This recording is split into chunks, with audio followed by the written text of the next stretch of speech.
Welcome to Horror Score, Episode 4, Shopping Mall. Oh, that was cute. We didn't even plan that. Yeah. So welcome back. If you haven't seen the first three, Vanessa and I watch a movie that we own or have legal access to, whether it's through Netflix or Shudder or Amazon Prime. And then we do a review. We rate it on a scale 1 through 10 over 5 different categories. 1 through 20, he meant to say. Did I say 1 through 5? He said 1 through 10. He said 1 through 10. We're keeping that. All right. That's pretty much it. How do you want to start?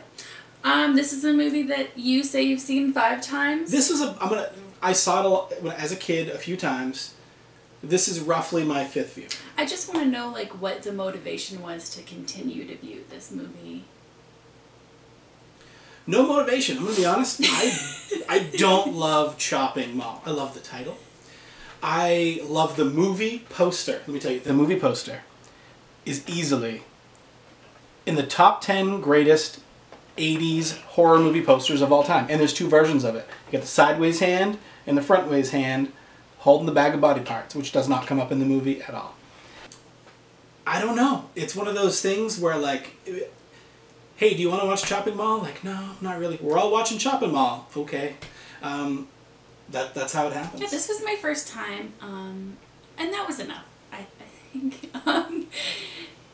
It's such a cool concept. This is how little I knew about the movie, but I had no idea that the villains in this movie were robots.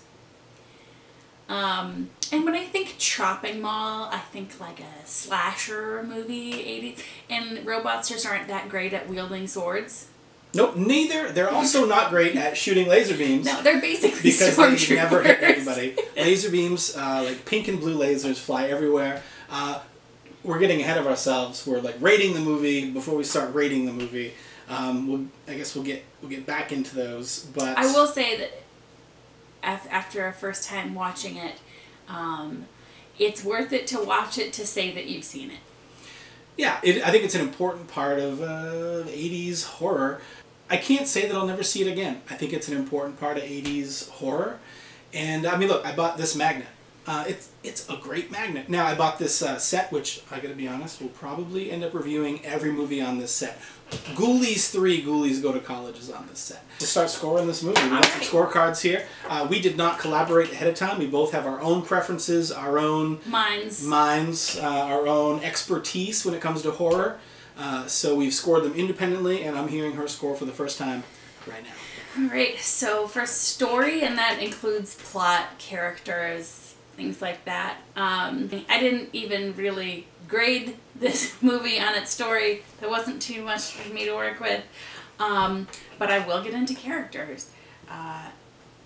I am myself a bit of a chin expert. The more you've got, the more expertise you have in the field. And John Terlesky's role in this was to chew gum. They were like, he's not chewing gum in this scene. Somebody get this man some gum. Yeah, let's put a little mic on his collar to pick up the smacking of the gum. Excellent. Yeah. Turn it up. Usually, put it on 11. Usually when a man goes out to buy cigarettes and doesn't come back, it's because he's abandoned the family.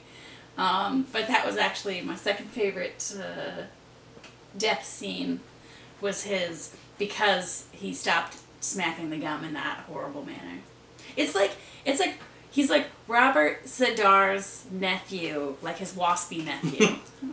So what did you rate it? What did you give it? Give it a 7. I also only chin points. I gave it 7 out of 20. Something I couldn't get past is we know there's a married couple. There's a married couple among these people who have decided to sleep over a furniture store at the mall to have sex. But we know at least some of these people have their own house. So, like, why are they going through this trouble of risking getting arrested to have sex in different beds, 18 feet apart from each other, in a department store that one of their dads owns? I had trouble getting past that. Like, why wouldn't they just go to their house? Like, what? I don't know. I had a problem with that. But I gave it a 7 out of 20 as well. And this next category, I think, is going to be my favorite category to go over. So, villain. Yeah, villain. I wrote this villain. These villains get 3 points, a point apiece for each villain. Our Are you kidding? I like a villain with a motive, but security as a motive just doesn't cut it for me. I also believe that Tom Servo and Crow were better executed robots than these three. That the director claims these three robots had 3 different personalities. I didn't. That was lost on me. I find the robots unlikable as well. I gave it a 5 out of 20. I just couldn't. Yeah, I couldn't find myself interested in any way in these robots. They got these weird little spider arms that sometimes they stretch out like they're going to give you a hug. And they shoot laser beams out of their eyes. Darts. Which they never hit anything. Except for that girl's head, which was well done. When her head explodes, being shot by lasers. I liked it a lot. Otherwise, yeah, I gave it 5 out of 20. Yeah. I think that the Ninja Turtles, possibly, the Technodrome, looks a lot like these robots. There's a lot of similarities there if you go back and watch it. Just think about the Technodrome from the Teenage Mutant Ninja Turtles. It looks a lot like them. Horror. Horror! Yes, third category. What'd you give it? I gave it a 7. Let's see what I did. I gave it a 9. I did give it a 9. It did follow the horror formula. You got a bunch of people. They're in a place. There was a lot of blood. They didn't die. You know. Yeah, there was about 8 They were guilty deaths. of having sex, so they had to die. Right. I did give it the 9. 9. Media? Media. I've got some bad things to say in this category. But what do you got? Bad things to say. How did you vote? This was actually the highest score that I gave the movie because of a particular head explosion scene. The practical effects and just how long they spent showing you that, making sure you didn't miss it, was wonderful. So I gave it a 10. All right. Well, I gave it 8 out of 20, and I think all 8 of those points are on that one head explosion. I could not get past the music. It was like really bad. The same looping beeps and boops kind of over and over again. It was it was the 80s, and it was this very like robotic, stiff music, but I wasn't into that. As far as like setting though, it was appealing to me for them to all be kind of like trapped.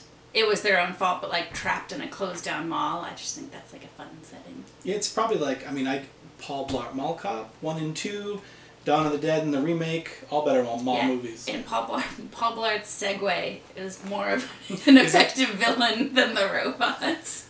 I mean, they were effective. They killed a bunch of people, but yeah, I just couldn't find myself being afraid of them, liking them. I don't know. So what's the last category? S-Factor. S-Factor. All right, what'd you give it? I gave it a 9. And that's because of the weird group sex scene.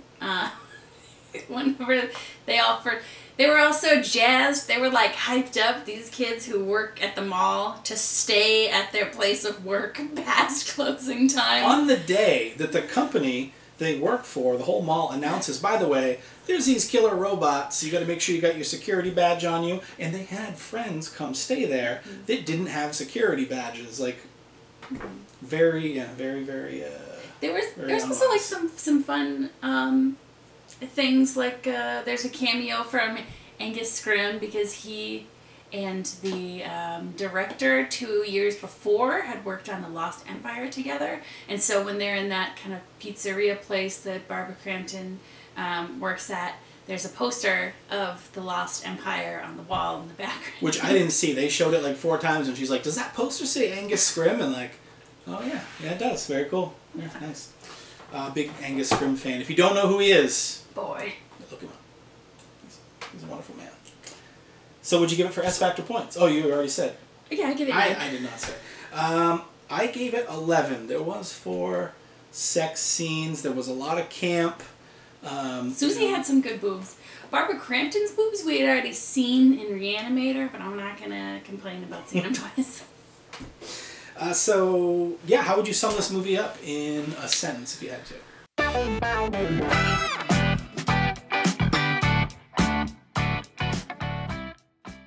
An old man's small-town furniture store is destroyed because a group of teens wanted to have sex in a closed-down mall. Well, So what do you have for a combined score between the two of us? My grand total was a 39. Mine was a 36. So that puts us at a 37.5 out of 100 points. But you know what? If you haven't seen it, watch it. My recommendation is that if you haven't seen it, you watch it so that if anybody ever recommends this movie to you, you can say, nah man, I'm all set. Yeah, I've already seen it. Mm-hmm. Or in my case... and then never trust that person's judgment ever again. I may watch it a 6th time. Just because. Yeah. So, I mean, that's it. I think that we've covered this movie. We've scored it for you. Make your own decision, and we'll see you next time. Stay spooky.